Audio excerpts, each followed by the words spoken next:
ನಮಸ್ಕಾರ. ಸಂವಿಧಾನ ಒಂದಕ್ಕೆ ಸಂಬಂಧಿಸಿದಂತೆ ಇವತ್ತಿನ ನಮ್ಮ ಚರ್ಚೆಯ ವಿಷಯ ಸಂವಿಧಾನದ ಭಾಗ 4 directive principles of state policy ಅಂತ ಹೇಳ್ತೀವಿ. ನಾವು ಕನ್ನಡದಲ್ಲಿ ಹೇಳೋದಾದರೆ ರಾಜ್ಯ ನಿರ್ದೇಶನ ತತ್ವಗಳು ಅಂತ ಹೇಳ್ತೀವಿ. ಆ ವಿಷಯದ ಬಗ್ಗೆ ಇವತ್ತು ನಾನು ಚರ್ಚೆ ಮಾಡಲಿಕ್ಕೆ ನಿಮ್ಮ ಮುಂದೆ ಇದ್ದೇನೆ. ಇದು ನಮ್ಮ KSLU ಪಠ್ಯಕ್ರಮದ ಯೂನಿಟ್ 5ರಲ್ಲಿ ಬರ್ತಕ್ಕಂತಹ ಭಾಗ. ಈ ಅನುಚ್ಛೇದದಲ್ಲಿ ನಮಗೆ ಈ ಒಂದು ಭಾಗದಲ್ಲಿ ಅನುಚ್ಛೇದ 36ರಿಂದ 51 ಅನುಚ್ಛೇದಗಳು ಬರ್ತವೆ ಅನ್ನೋದನ್ನು ನಾವು ಕಂಡುಕೊಳ್ಬೇಕು. ಮತ್ತು ಈ ಸಿಲೆಬಸ್ನ ಇನ್ನೊಂದು ಪ್ರಮುಖ ಭಾಗ ಏನು ಅಂತಂದರೆ, ಅಥವಾ ಉದ್ದೇಶ ಏನು ಅಂತಂದರೆ, ಅಥವಾ ನೀವು ಕಲಿಬೇಕಾದಂಥದ್ದು ಏನು ಅಂತಂದರೆ, ಇಲ್ಲಿ ಈ ರಾಜ್ಯ ನಿರ್ದೇಶನ ತತ್ವಗಳಿಗೂ ಮತ್ತು ಮೂಲಭೂತ ಹಕ್ಕುಗಳಿಗಿರುವ ಸಂಬಂಧ ಅಂಥೇಳಿ. ಅಂದರೆ you have to know the relation between part 3 and part 4. ಏನು ಸಂಬಂಧ ಇದೆ ಅಂತ. ಫಂಡಮೆಂಟಲ್ ರೈಟ್ಸ್, DPSP, ಮೂಲಭೂತ ಹಕ್ಕುಗಳು,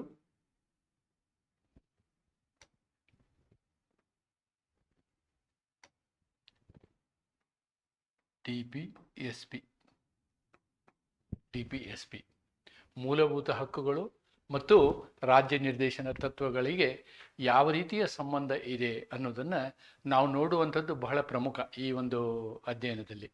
ಮತ್ತು ಇಲ್ಲಿ ಪ್ರಾರಂಭದಲ್ಲಿ ಈ ಎರಡೂ ಭಾಗಗಳು ಒಂದಕ್ಕೊಂದು ಸಂಘರ್ಷವಾಗೋ ರೀತಿಯಲ್ಲಿ ಸಮಸ್ಯೆಗಳು ಉದ್ಭವ ಆದವು.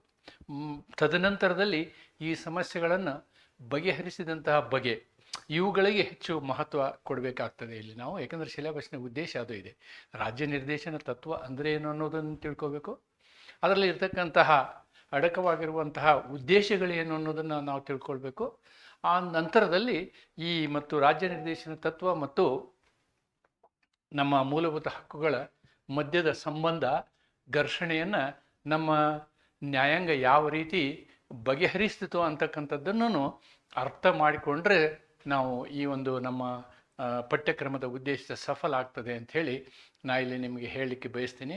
ಇದನ್ನು ಹೇಳುವಂತಹ ಸಂದರ್ಭದಲ್ಲಿ ನಾನು ನಿಮಗೆ ಇಲ್ಲಿ ಏನೇನು ಇನ್ಫಾರ್ಮೇಷನ್ ಹೇಳಬೇಕು ಅಂತಂದರೆ, ಈ ರಾಜ್ಯ ನಿರ್ದೇಶನ ತತ್ವಗಳನ್ನು ನಾವು ಐರಿಷ್ ಸಂವಿಧಾನದ ಐರಿಷ್ ಕಾನ್ಸ್ಟಿಟ್ಯೂಷನ್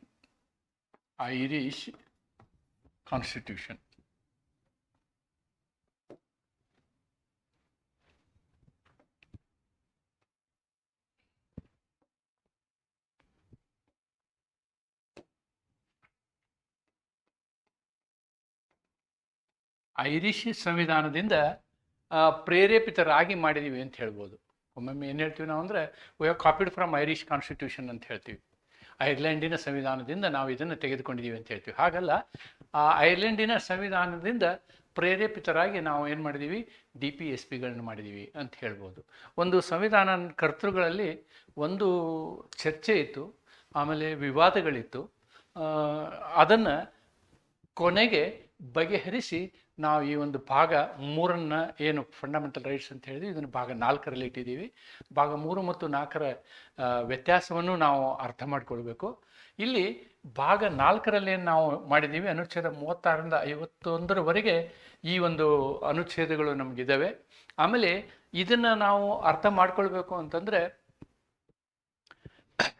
ಅಥವಾ ಸರಿಯಾದ ರೀತಿಯಲ್ಲಿ ಅರ್ಥ ಮಾಡಿ ಒಂದು ವಿಶ್ಲೇಷಣೆ ಮಾಡಿದವರು ಅಂತಂದರೆ, ಈ ಅಮೇರಿಕದ ಒಬ್ಬ ಇತಿಹಾಸಕಾರರು ಇದ್ದಾರೆ, ಗ್ರಾನ್ವಿಲೆ ಅಸ್ಟಿನ್ ಅಂಥೇಳಿ.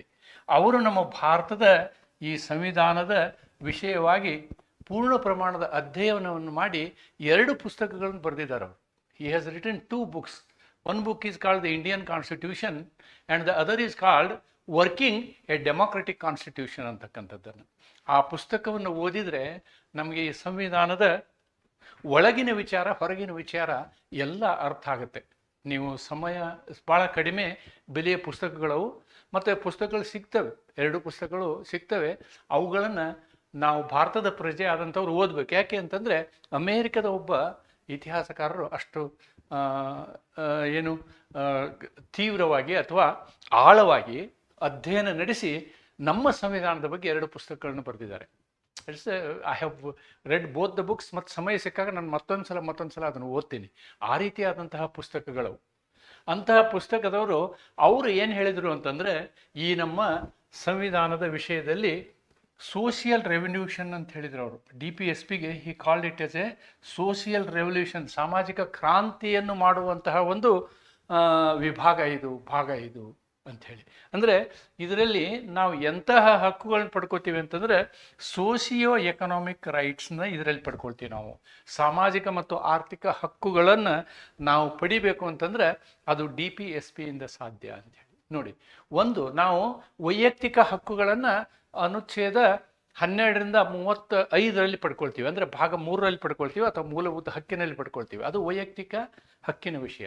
ಒಂದು ನೆನ್ಪಿಟ್ಕೊಳ್ಳಿ, ಒಬ್ಬ ವ್ಯಕ್ತಿಯ ಸಾಮಾಜಿಕ ಬೆಳವಣಿಗೆ, ಆರ್ಥಿಕ ಬೆಳವಣಿಗೆ ಇವೆರಡೂ ಆಗದೆ ಹೋದಂತಹ ಸಂದರ್ಭದಲ್ಲಿ ನಿಮ್ಮ ಮೂಲಭೂತ ಹಕ್ಕಿಗೆ ಅರ್ಥ ಇರುವುದಿಲ್ಲ. ಒಬ್ಬ ವ್ಯಕ್ತಿ ಮೂಲಭೂತ ಹಕ್ಕಿನ ಫಲಗಳನ್ನು ಅನುಭವಿಸಬೇಕಾದ್ರೆ ಅವನು ಸಾಮಾಜಿಕವಾಗಿ ಸದೃಢನಾಗಬೇಕು, ಆರ್ಥಿಕವಾಗಿ ಸದೃಢನಾಗಬೇಕು. ಸಾಮಾಜಿಕವಾಗಿ ಸದೃಢ ಆಗಲಿಕ್ಕೆ, ಆರ್ಥಿಕವಾಗಿ ಸದೃಢ ಆಗಲಿಕ್ಕೆ ನಮ್ಮ ಸಂವಿಧಾನ ಕರ್ತೃಗಳು ಸರ್ಕಾರಕ್ಕೆ ನಿರ್ದೇಶನಗಳನ್ನು ಕೊಟ್ಟಿದ್ದಾರೆ. ರಾಜ್ಯ ನಿರ್ದೇಶನ ತತ್ವಗಳು, directive principles of state policy. ಒಂದು ರಾಜ್ಯ ಹೇಗಿರಬೇಕು, ಸರ್ಕಾರ ಹೇಗಿರಬೇಕು, ಸರ್ಕಾರದ ಉದ್ದೇಶ ಯಾವ ರೀತಿ ಇರಬೇಕು ಅನ್ನುವುದನ್ನು ನಾವು ಅನುಚ್ಛೇದ 36ರಿಂದ ಅನುಚ್ಛೇದ 51ರಲ್ಲಿ ಬರೆದಿದ್ದೀವಿ ಅನ್ನೋದನ್ನು ನಾವಿಲ್ಲಿ ನೋಡಬೇಕು. ಅದಕ್ಕೆ ನಾವೇನು ಹೇಳ್ತೀವಿ, it is road map. A road map. Preamble the road map, the blueprint. ನೋಡಿ, ಈ ಪ್ರಿಯಾಂಬಲ್ನಲ್ಲಿ ಹೇಳಿದಂತಹ ಹೆಚ್ಚಿನ ವಿಷಯ ನಮ್ಮ DPSPಯಲ್ಲಿಯೂ ಕೂಡ ಅಡಕಾಗಿದೆ. It is available in our directive principles ಅಥವಾ ಭಾಗ 4ರಲ್ಲಿ ಅಡಕಾಗಿದೆ ಅಂತಕ್ಕಂಥದ್ದನ್ನು ನಾವು ನೋಡ್ಬೋದು. ಆದ್ದರಿಂದ ನಾನು ಏನು ಮಾಡ್ತೀನಿ ಇಲ್ಲಿ ಅಂತಂದರೆ, ನೀವು ಯಾವುದೇ ಸಂವಿಧಾನದ ಪ್ರಾವಧಾನಗಳನ್ನು ಓದಿದರೆ ಅರ್ಥ ಆಗ್ತವೆ. ಆದ್ದರಿಂದ ನಾನು ಏನು ಮಾಡಿದ್ದೀನಿ ಅಂತಂದರೆ, ಅದರ ಭಾವಾರ್ಥವನ್ನು ಮೊದಲು ನಿಮ್ಮ ಗಮನಕ್ಕೆ ತರಲಿಕ್ಕೆ ನಾನು ಇಷ್ಟಪಡ್ತೀನಿ. What are all the constitutional provisions are there, let us try to see them. ನೋಡಿ, ಇದರಲ್ಲಿ ಮೊದಲನೇ ಅನುಚ್ಛೇದ ಬಂದು ಆರ್ಟಿಕಲ್ 36. ಆರ್ಟಿಕಲ್ 36 ಏನು ಮಾಡುತ್ತೆ ಅಂದರೆ, ರಾಜ್ಯದ ವ್ಯಾಖ್ಯಾನವನ್ನು ಹೇಳುತ್ತದೆ. It talks about the definition of A state. ರಾಜ್ಯದ ವ್ಯಾಖ್ಯಾನವನ್ನು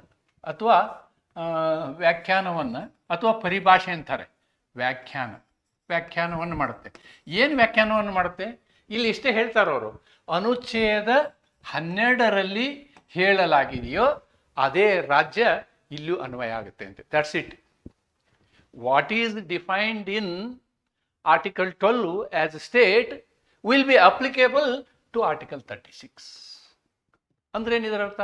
ಅನುಚ್ಛೇದ 12ರಲ್ಲಿ ನಾವು ರಾಜ್ಯವನ್ನು ವ್ಯಾಖ್ಯಾನಿಸಿದ್ದೀವಿ. ರಾಜ್ಯ ಅಂದರೆ ಅನುಚ್ಛೇದ 12ರಲ್ಲಿ ನಾವೇನು ಹೇಳ್ತೀವಿ ಅಂತಂದರೆ, ಸಂಸತ್ತು ಮತ್ತು ಕೇಂದ್ರ ಸರ್ಕಾರ, ವಿಧಾನ ಮಂಡಲಗಳು ಮತ್ತು ಎಲ್ಲ ರಾಜ್ಯ ಸರ್ಕಾರಗಳು, ದೇಶದಲ್ಲಿರುವ ಎಲ್ಲ ಸ್ಥಳೀಯ ಸಂಸ್ಥೆಗಳು, ಮುನ್ಸಿಪಲ್ ಬಾಡೀಸ್ ಅಂತ ಹೇಳ್ತೀವಿ ನಾವು, ಸ್ಥಳೀಯ ಸಂಸ್ಥೆಗಳು ಮತ್ತು ಇತರೆ ಸಂಸ್ಥೆಗಳು, ಅದರ್ ಆರ್ಗನೈಜೇಷನ್ಸ್, ಇವೆಲ್ಲವನ್ನು ಸೇರಿ ನಾವು ರಾಜ್ಯ ಅಂತ ಹೇಳ್ತೀವಿ. ಅದೇ ರಾಜ್ಯದ ವ್ಯಾಖ್ಯಾನ ಅನುಚ್ಛೇದ ಅಥವಾ ಭಾಗ 4ಕ್ಕೂ ಅದೇ ಅಪ್ಲೈ ಆಗುತ್ತೆ. ಭಾಗ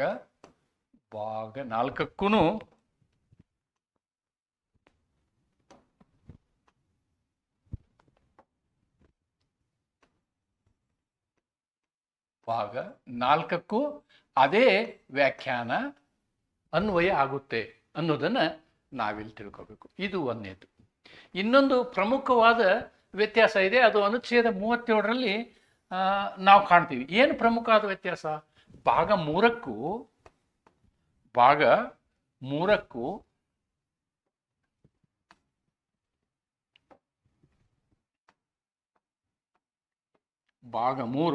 ಮತ್ತು ಭಾಗ 4ಕ್ಕೂ ಒಂದು ಪ್ರಮುಖವಾದಂತಹ ವ್ಯತ್ಯಾಸ ಇದೆ. There is a specific difference. ಇದು ಬಹಳ ಮುಖ್ಯ. ಇದನ್ನು ನಾವು ಪರೀಕ್ಷೆಯಲ್ಲಿ ಮೆನ್ಷನ್ ಹೇಳಬೇಕಾಗ್ತದೆ. ಏನು ಅಂತಂದರೆ, part 3 is fundamental right and it is justiciable ಅಂತ ಹೇಳ್ತಾರೆ. This is justiciable. Part 4 is not justiciable. ಏನು ಹೀಗಂದರೆ, ನೀವು ಮೂಲಭೂತ ಹಕ್ಕಿನ ಹರಣ ಆದರೆ ನೇರವಾಗಿ ಹೈಕೋರ್ಟ್ಗೆ ಅಥವಾ ಸುಪ್ರೀಂ ಕೋರ್ಟ್ಗೆ ಹೋಗಿ ನೀವೇನು ಮಾಡ್ಬೋದು, ರಿಟ್ಟನ್ನು ಜಾರಿಗೊಳಿಸ್ಬೋದು. 5 ರಿಟ್ಗಳನ್ನು, ಆರ್ಡರ್ಗಳನ್ನು, ಡೈರೆಕ್ಷನ್ಗಳನ್ನು ಜಾರಿಗೊಳಿಸ್ಬೋದು ಮೂಲಭೂತ ಹಕ್ಕು ಹರಣ ಆದಾಗ. ಆದರೆ ಭಾಗ 4ರಲ್ಲಿರ್ತಕ್ಕಂಥ ಅನುಚ್ಛೇದ 36ರಿಂದ 51 ವಿಷಯದಲ್ಲಿ ಹೇಳಿದಂತಹ ಯಾವುದೇ ಒಂದು ವಿಷಯವನ್ನು ಅವರು ಜಾರಿಗೊಳಿಸದೇ ಇದ್ದಂತಹ ಸಂದರ್ಭದಲ್ಲಿ ನಿಮಗೆ ನ್ಯಾಯಾಂಗಕ್ಕೆ ಹೋಗುವ ಅಧಿಕಾರವಿಲ್ಲ. You cannot go to courts, they are not justiciable. ನ್ಯಾಯಿಕ ಪರಿಹಾರವಿಲ್ಲ. ಇದು ಗಮನಿಸಬೇಕಾದಂಥ ಅತಿ ಮುಖ್ಯವಾದಂತಹ ಒಂದು ಲಕ್ಷಣ. This is the main feature and main difference between the fundamental rights and the directive principles of state policy ಅನ್ನೋದನ್ನು ನಾವು ನೋಡಬೇಕು. ಅನುಚ್ಛೇದ 38ರಲ್ಲಿ ನಾವೇನು ಹೇಳ್ತೀವಿ ಅಂತಂದರೆ, ರಾಜ್ಯ ನಿರ್ವಹಣೆಯ ಮೂಲವಾದಂತಹ ಒಂದು ಅಂಶ ಯಾವುದಿರಬೇಕು ಅನ್ನೋದನ್ನು ನಾವು ಹೇಳ್ತೀವಿ. ಇಲ್ಲಿ ಸಾಮಾಜಿಕ ವ್ಯವಸ್ಥೆಯ ಬಗ್ಗೆ ಮಾತಾಡ್ತೀವಿ ನಾವು. ಸಾಮಾಜಿಕ ವ್ಯವಸ್ಥೆ ಏನು? Secure justice, social, economic, political. ನೋಡಿ, ಪ್ರಿಯಾಂಬಲ್ನಲ್ಲಿ ಹೇಳಿದ್ದನ್ನು ನಾವಿಲ್ಲಿ ಪುನರುಚ್ಚರಿಸಿದ್ದೀವಿ ಅನ್ನೋದನ್ನು ನಾವಿಲ್ಲಿ ನೋಡಬೇಕಾಗ್ತದೆ. See Article 38, the state shall strive to promote welfare of the people by securing and protecting a social order, by ensuring social, economic, political justice and minimizing inequalities in income of status, facilities and opportunities. ನಾವು ಒಬ್ಬ ವ್ಯಕ್ತಿಯ ಸಂಪತ್ತು ಇರುತ್ತಲ್ವಾ, ಆಸ್ತಿ ಇರುತ್ತಲ್ವಾ, ಇವುಗಳ ವ್ಯತ್ಯಾಸವನ್ನು ಕಡಿಮೆ ಮಾಡುವ ನಿಟ್ಟಿನಲ್ಲಿ ನಾವೇನು ಮಾಡಬೇಕು? ರಾಜ್ಯಗಳು ಯಾವಾಗಲೂ ಪ್ರಯತ್ನ ಮಾಡ್ತಾ ಇರಬೇಕು. State shall strive to promote ಒಂದನ್ನು, ಏನು? It is a welfare state. ಕಲ್ಯಾಣ ರಾಜ್ಯವನ್ನು ಮಾಡುವಲ್ಲಿ ನಾವು ಪ್ರಯತ್ನ ಪಡಬೇಕು. ಎರಡನೇದು, ಬಡತನ ಅಥವಾ ಬಡವರು ಮತ್ತು ಶ್ರೀಮಂತರ ಮಧ್ಯದಲ್ಲಿರುವ ಅಂತರವನ್ನು ಕಡಿಮೆ ಮಾಡುವ ಪ್ರಯತ್ನವನ್ನು ನಾವು ಮಾಡಬೇಕು ಅನ್ನೋದನ್ನು ನಾವು ಆರ್ಟಿಕಲ್ 38 ನೋಡ್ತೀವಿ. Article 38 it talks about social order and it talks about welfare state. ನೋಡು, ಇದು ಕಲ್ಯಾಣ ರಾಜ್ಯದ ಬಗ್ಗೆ ಮಾತಾಡ್ತದೆ. ಕಲ್ಯಾಣ ರಾಜ್ಯವಾಗಬೇಕು ನಮ್ದು ಅನ್ನೋದನ್ನು ನಾವು ಅನುಚ್ಛೇದ 38ರಲ್ಲಿ ಹೇಳಿದ್ದೀವಿ. ಸೋಷಿಯಲ್, ಎಕನಾಮಿಕ್ ಮತ್ತು ಪೊಲಿಟಿಕಲ್ ರೈಟ್ಸ್ನ ನಾವಿಲ್ಲಿ ತಗೊಳ್ಬೇಕು. Reduce the gap between the rich and the poor. ಇದರಲ್ಲಿ ಇನ್ನೊಂದೇನು ಹೇಳ್ತೀವಿ ನಾವು? ಶ್ರೀಮಂತ ಮತ್ತು ಬಡವರ ಮಧ್ಯದ ಏನು ಮಾಡಬೇಕು? ಅಂತರ ಕಡಿಮೆ ಆಗಬೇಕು. It should reduce. ಇದು ಕಡಿಮೆ ಆಗಬೇಕು ಅಂತಕ್ಕಂಥದ್ದನ್ನು ನಾವು ಅನುಚ್ಛೇದ 38ರಲ್ಲಿ ಹೇಳ್ತೀವಿ. ಅಂದರೆ 36, 37, 38 ನಾನು ಇಲ್ಲಿ ಚರ್ಚೆ ಮಾಡಿದ್ದೀನಿ. ಒಂದು ಏನಂತಂದರೆ, ರಾಜ್ಯದ ವ್ಯಾಖ್ಯಾನವನ್ನು ನಾವು ಅನುಚ್ಛೇದ 12 ಹೇಗಿದೆ ಹಾಗೆ ತಗೊಳ್ತೀವಿ. 37 ಏನು ಹೇಳ್ತೀವಿ ಅಂತಂದರೆ, ನಾವು ಯಾವುದೇ ಭಾಗ 4ರಲ್ಲಿರ್ತಕ್ಕಂಥ ರಾಜ್ಯ ನಿರ್ದೇಶಕ ತತ್ವಗಳನ್ನು ನಾವು ಕೋರ್ಟಿಗೆ ತೊಗೊಂಡು ಹೋಗಿ ಅದ್ರ ಮೇಲೆ ನಾವು ರಿಟ್ ತರೋಕೆ ಆಗಲ್ಲ ಅಂತಕ್ಕಂಥದ್ದು. 38ರಲ್ಲಿ ನಾವೇನು ಮಾಡ್ತೀವಿ? ಕಲ್ಯಾಣ ರಾಜ್ಯದ ಬಗ್ಗೆ ಮಾತಾಡ್ತೀವಿ. ಜನರಲ್ ಆರ್ಟಿಕಲ್ ಅದು, ಕಲ್ಯಾಣ ರಾಜ್ಯದ ಬಗ್ಗೆ ಮಾತಾಡ್ತೀವಿ. ಮತ್ತು ಸರ್ಕಾರದ ಉದ್ದೇಶ, ಸರ್ಕಾರ ಹೇಗೆ ಹೋಗಬೇಕು ಅಂತಂದರೆ, ಅದು ಸೋಷಿಯಲ್, ಎಕನಾಮಿಕ್ ಮತ್ತು ಪೊಲಿಟಿಕಲ್ ಜಸ್ಟಿಸನ್ನು ಜಾರಿಗೊಳಿಸ್ಲಿಕ್ಕೆ ಪ್ರಯತ್ನ ಮಾಡಬೇಕು. ಸಾಮಾಜಿಕ ನ್ಯಾಯ ಆಗಬೇಕು, ಆರ್ಥಿಕ ನ್ಯಾಯ ಆಗಬೇಕು, ರಾಜಕೀಯ ನ್ಯಾಯ ಆಗಬೇಕು. ಏನು ಸಾಮಾಜಿಕ ನ್ಯಾಯ ಅಂತಂದರೆ, ಸಾಮಾಜಿಕವಾಗಿ ಅವ್ರ ಸಮಾಜದಲ್ಲಿ ಎಲ್ಲರೂ ಸಮಾನರು ಅನ್ನುವಂಥ ವ್ಯವಸ್ಥೆಯನ್ನು ನಮ್ಮ ಸರ್ಕಾರಗಳು ಏನು ಮಾಡಬೇಕು? ರಚಿಸಬೇಕು. ಸರ್ಕಾರಗಳು ಸೃಷ್ಟಿಸಬೇಕು. ಅವರ ಪಾಲಿಸಿಗಳು ಹೇಗಿರಬೇಕು ಅಂತಂದರೆ, ಈ ಸಮಾಜದಲ್ಲಿ ಕೆಳಮಟ್ಟದಲ್ಲಿರುವವರು ಮೇಲ್ಮಟ್ಟಕ್ಕೆ ಬರುವ ಹಾಗೆ, ಅಥವಾ ಅವರ ಸಮಾಜದಲ್ಲಿ ಅವರ ಸ್ಥಾನಮಾನಗಳು ಕೂಡ ಎಲ್ಲರಂತೆ ಇರುವ ಹಾಗೆ ಮಾಡುವಂಥದ್ದು ಸಾಮಾಜಿಕ ನ್ಯಾಯ. ಆರ್ಥಿಕ ನ್ಯಾಯ ಅಂತಂದರೆ, ಕೆಳಮಟ್ಟದಲ್ಲಿರುವಂತಹ ಸಮಾಜದ ಕಟ್ಟಕಡೆಯ ವ್ಯಕ್ತಿಗಳು ಕೂಡ ಆರ್ಥಿಕವಾಗಿ ಸದೃಢವಾಗಬೇಕು ಅಂತಕ್ಕಂಥದ್ದು. ಮತ್ತು ರಾಜಕೀಯ ನ್ಯಾಯ ಅಂತಂದರೆ, ಅವರಿಗೆ ರಾಜಕೀಯ ವ್ಯವಸ್ಥೆಯಲ್ಲಿ ಎಲ್ಲ ಹಂತದಲ್ಲಿಯೂ ಸ್ಥಾನಮಾನಗಳು ಇರಬೇಕು ಅಂತಕ್ಕಂಥದ್ದನ್ನು ಅಂಥ ರೀತಿಯಲ್ಲಿ, ಅಂಥ ನಿಟ್ಟಿನಲ್ಲಿ ನಮ್ಮ ಸರ್ಕಾರಗಳು ಮುಂದುವರಿಬೇಕು ಅನ್ನೋದನ್ನು ಅನುಚ್ಛೇದ 38 ಹೇಳುತ್ತೆ.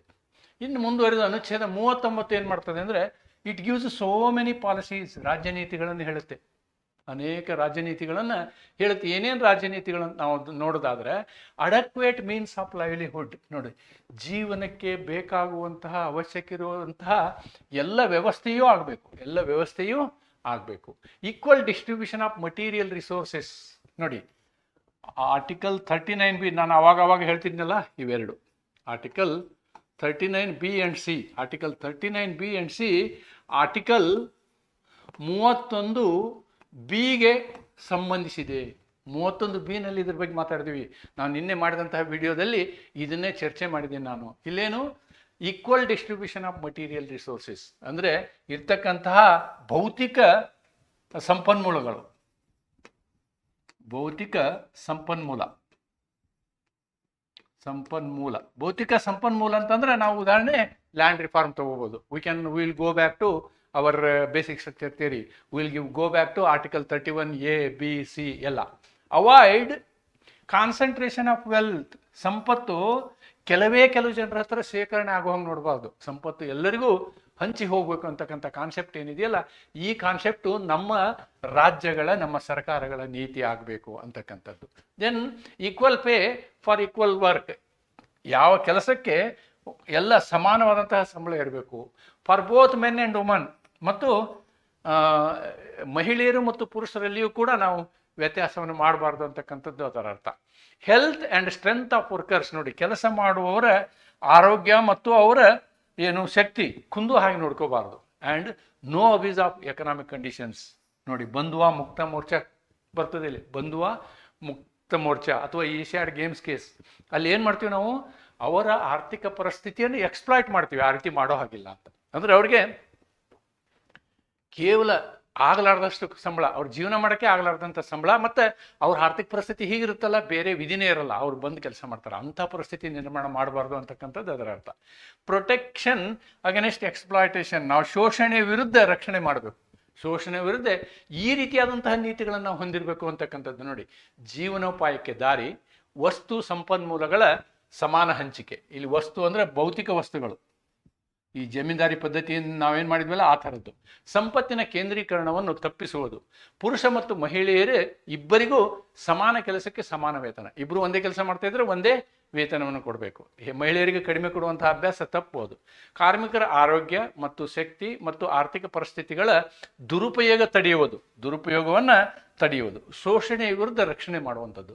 ಇವು ಎಲ್ಲವುಗಳು ರಾಜ್ಯದ ನೀತಿಗಳಾಗಬೇಕು. ಈ ರೀತಿಯಾದ ಅಂದರೆ ಇವೆಲ್ಲ ಏನು ಅಂದರೆ 39A, B ಹೀಗೆ 39B, 39C ಇವೆರಡನ್ನ ನಾವು ಜಾರಿಗೆ ತರೋಕ್ಕೋಸ್ಕರ ನಾವೇನು ಮಾಡಿದ್ವಿ ಅಂತಂದ್ರೆ ಮೊದಲನೇ ಸಂವಿಧಾನ ತಿದ್ದುಪಡಿಯನ್ನೇ ಮಾಡಿದ್ವಿ. 31A ಮಾಡಿದ್ವಿ, 31B ಮಾಡಿದ್ವಿ. 31B ನಾವು ಈ ಮಾತನ್ನು ಹೇಳ್ತೀವಿ, ಏನು 39B ಮತ್ತು C ಏನಿದಾವಲ್ಲ ಇವುಗಳ ಬಗ್ಗೆ ಅಲ್ಲಿ ನಾವು ಮಾತನ್ನು ಹೇಳ್ತೀವಿ. ಆಮೇಲೆ ಈ ಆರ್ಟಿಕಲ್ 39 ಕ್ಯಾಪಿಟಲ್ A ಒಂದಿದೆ ನೋಡಿ, ಇದನ್ನು ತಪ್ಪು ತಿಳ್ಕೊಬಾರ್ದು ನೀವು. 39 ಕ್ಯಾಪಿಟಲ್ A ಏನು ಹೇಳುತ್ತೆ ನಮಗೆ ಅಂತಂದರೆ, ಇಟ್ ಟಾಕ್ಸ್ 39A ಬೇರೆ, 39 ಕ್ಯಾಪಿಟಲ್ A ಬೇರೆ. 39 ಕ್ಯಾಪಿಟಲ್ A ನಾವು ಲೀಗಲ್ ಏಡ್ ಬಗ್ಗೆ ಮಾತಾಡ್ತೀವಿ. ಫ್ರೀ ಲೀಗಲ್ ಏಡ್, ಉಚಿತ ಕಾನೂನು ನೆರವು. ಯಾವುದೇ ಒಬ್ಬ ವ್ಯಕ್ತಿಗೆ ನೋಡಿ, ಇದು 42ನೇ ಸಂವಿಧಾನ ತಿದ್ದುಪಡಿಯಲ್ಲಿ ತಂದಿದೆ.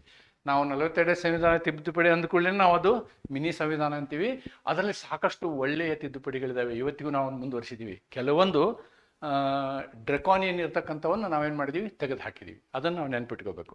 ಈ ಒಂದು ವ್ಯವಸ್ಥೆಯಲ್ಲಿ ನಾವು ಎಲ್ಲರಿಗೂ ಉಚಿತ ಕಾನೂನು ಕೊಡುವಂತಹ ವ್ಯವಸ್ಥೆಗೆ ನಾವು ಅವಕಾಶ ಮಾಡಿಕೊಟ್ಟಿದ್ದೀವಿ. ಆದ್ದರಿಂದ ನೋಡಿ, ಅಬ್ದುಲ್ ಕಸಬ್ಗೂ ಕೂಡ ನಾವು ಲಾಯರ್ನ ಕೊಟ್ವಿ.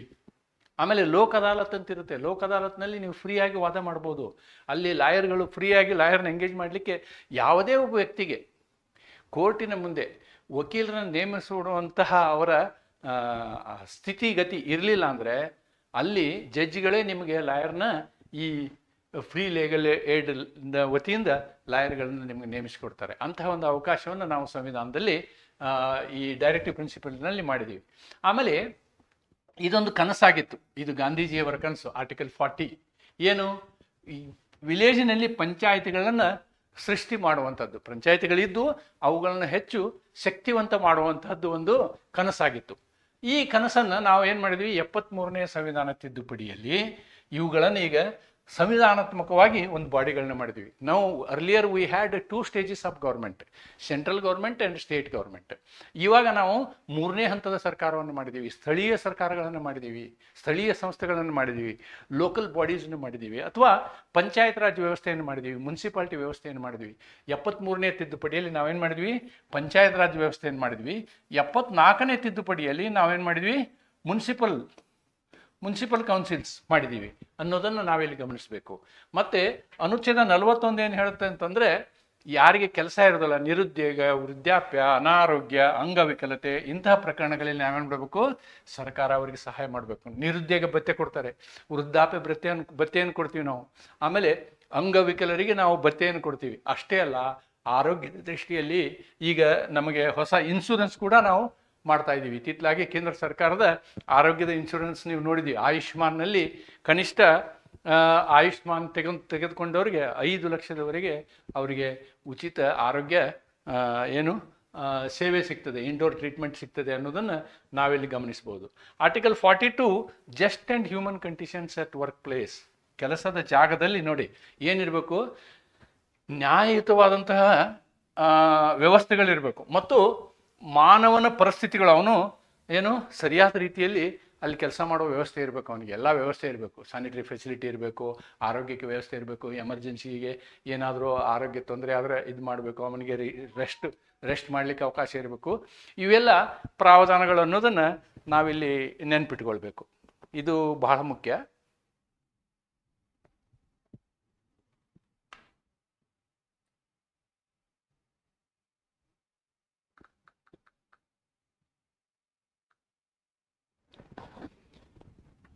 ಮುಂದುವರೆದು 42 ಇದರಲ್ಲಿ ಇನ್ನೂ ಒಂದಿದೆ, ಹೆರಿಗೆ ಪರಿಹಾರ. ನೋಡಿ, ಈ ಮೆಟರ್ನಿಟಿ, ಒಬ್ಬ ಹೆಣ್ಮಗಳು ಹೆರಿಗೆಗೆ ಸಿಗುವಂತಹ ಅವಕಾಶ, ಅವರಿಗೆ ನಂತರದ ದಿನಗಳಲ್ಲಿ ಪಾವತಿಸಿದಂತಹ ರಜಾ ಸೌಲಭ್ಯ, ಇವೆಲ್ಲವುಗಳು ಇರಬೇಕು ಅಂತಕ್ಕಂಥದ್ದು ಇಲ್ಲಿ ಈ ಪ್ರಾವಧಾನಗಳಲ್ಲಿ ನೋಡ್ಬೋದು. 43ನೇ ವಿಷಯದಲ್ಲಿ ಲಿವಿಂಗ್ ವೇಜಸ್, ಜೀವನ ವೇತನ ಅಂತ ಹೇಳ್ತಾರೆ. ಒಬ್ಬ ಮನುಷ್ಯನಿಗೆ ಬದುಕಲಿಕ್ಕೆ ನಾವೇನು ಮಾಡಬೇಕು, we have to give him minimum wages ಅಂತ ಹೇಳ್ತೀವಿ. ಮಿನಿಮಮ್ ವೇಜಸ್ ಅಂತಂದರೆ ಬದುಕಲಿಕ್ಕೆ ಬೇಕಾದಂತಹ, ಅಂದರೆ ಒಳ್ಳೆಯ ರೀತಿಯಲ್ಲಿ ಬದುಕಲಿಕ್ಕೆ ಬೇಕಾದಂತಹ ವೇತನ ಮಿನಿಮಮ್ ವೇಜಸ್ ಅಂತೀವಿ. ಆಮೇಲೆ ಲಿವಿಂಗ್ ವೇಜಸ್ ಅಂತೀವಿ. ಮಿನಿಮಮ್ ವೇಜಸ್ಸಲ್ಲಿ ರೋಟಿ ಕಪಡ ಅವ್ರ ಮಕಾನ್ ಅಂತ ಹೇಳ್ತೀವಿ ಅಷ್ಟೇ. ಆದರೆ ಲಿವಿಂಗ್ ವೇಜಸ್ಸಲ್ಲಿ ಅವನ ಉಳಿದ ಆಸೆಗಳಿರ್ತಾವಲ್ಲ, ಮಕ್ಕಳನ್ನ ಸ್ಕೂಲಿಗೆ ಕಳಿಸೋದು, ಸರಿಯಾದ ಮನೆಯಲ್ಲಿರೋದು, ಅವರಿಗೆ ಮೆಡಿಕಲ್ ಫೆಸಿಲಿಟಿ, ಇವೆಲ್ಲವನ್ನು ಸೇರಿಸಿ ನಾವೇನು ಮಾಡ್ತೀವಿ, ಲಿವಿಂಗ್ ವೇಜಸ್ನ ಎಲ್ಲರಿಗೂ ಕೊಡುವಂತಹ ವ್ಯವಸ್ಥೆ ಆಗಬೇಕು. ಆಮೇಲೆ ಏನು ಮಾಡಿದ್ವಿ ಅಂದರೆ, ನಾವು 43A ನಾವು 42ನೇ ತಿದ್ದುಪಡಿಯಲ್ಲಿ ಸೇರಿಸಿದ್ವಿ. ಅಂದರೆ ಕೆಲಸದ ವಿಷಯದಲ್ಲಿ ಯಾವುದೇ ಒಂದು ಕಂಪನಿ, ಕಾರ್ಖಾನೆಯಲ್ಲಿ ಏನಿರಬೇಕು ಅಂತಂದರೆ, ಕೆಲಸ ಮಾಡುವವರು ಮ್ಯಾನೇಜ್ಮೆಂಟ್ನಲ್ಲಿ ಇರಬೇಕು. ಅಂದರೆ ಬೋರ್ಡ್ ಆಫ್ ಡೈರೆಕ್ಟರ್ಸಲ್ಲಿ ಒಬ್ಬ ಬೋರ್ಡ್ ಆಫ್ ಡೈರೆಕ್ಟರು ವರ್ಕರ್ಸ್ ಕಡೆಯಿಂದ ಇರಬೇಕು ಅಂತಕ್ಕಂಥ ಒಂದು ಪ್ರಾವಧಾನವನ್ನು ಇಲ್ಲಿ ಮಾಡಲಾಯಿತು. ಆಮೇಲೆ ಈ 97ನೇ ಸಂವಿಧಾನ ತಿದ್ದುಪಡಿ 2011ರಲ್ಲಿ ನಾವೇನು ಮಾಡಿದ್ವಿ ಅಂತಂದರೆ, ಇದು ಮೊದಲು ಪ್ರಮೋಟ್ ಕೋಆಪರೇಟಿವ್ ಸೊಸೈಟಿ ಅಂತಿತ್ತು, ನಾವು ಸಹಕಾರಿ ಸಂಘಗಳನ್ನು ಉತ್ತೇಜಿಸಬೇಕು ಅಂತ. ಈಗ 97ನೇ ಸಂವಿಧಾನ ತಿದ್ದುಪಡಿಯ ಮೂಲಕ ನಾವು ಇದನ್ನು ಕಾನೂನಾತ್ಮಕ ವ್ಯವಸ್ಥೆಯನ್ನಾಗಿ ಮಾಡಿದ್ದೀವಿ. ಈಗ ಹೇಗೆ ನಾವು 74ನೇ ತಿದ್ದುಪಡಿಯಲ್ಲಿ ಪಂಚಾಯತ್ ರಾಜ್ ವ್ಯವಸ್ಥೆಯನ್ನು 73ರಲ್ಲಿ ತಂದಿವೋ, ಅದೇ ತೆರನಾಗಿ ನಾವು 97ನೇ ತಿದ್ದುಪಡಿಯಲ್ಲಿ ನಾವು ಕೋಆಪರೇಟಿವ್ ಸೊಸೈಟಿ, ಸಹಕಾರ ಸಂಘಗಳನ್ನು ಉತ್ತೇಜಿಸುವಂತಹ ಸಂವಿಧಾನಿಕ ತಿದ್ದುಪಡಿಯನ್ನು ಮಾಡಿದ್ದೀವಿ. ಆಮೇಲೆ ಇದು ನೋಡಿ, ಏಕರೂಪ ನಾಗರಿಕ ಸಂಹಿತೆ ಅಂತ ಹೇಳ್ತೀವಿ, ಯೂನಿಫಾರ್ಮ್ ಸಿವಿಲ್ ಕೋಡ್ 44ರಲ್ಲಿ.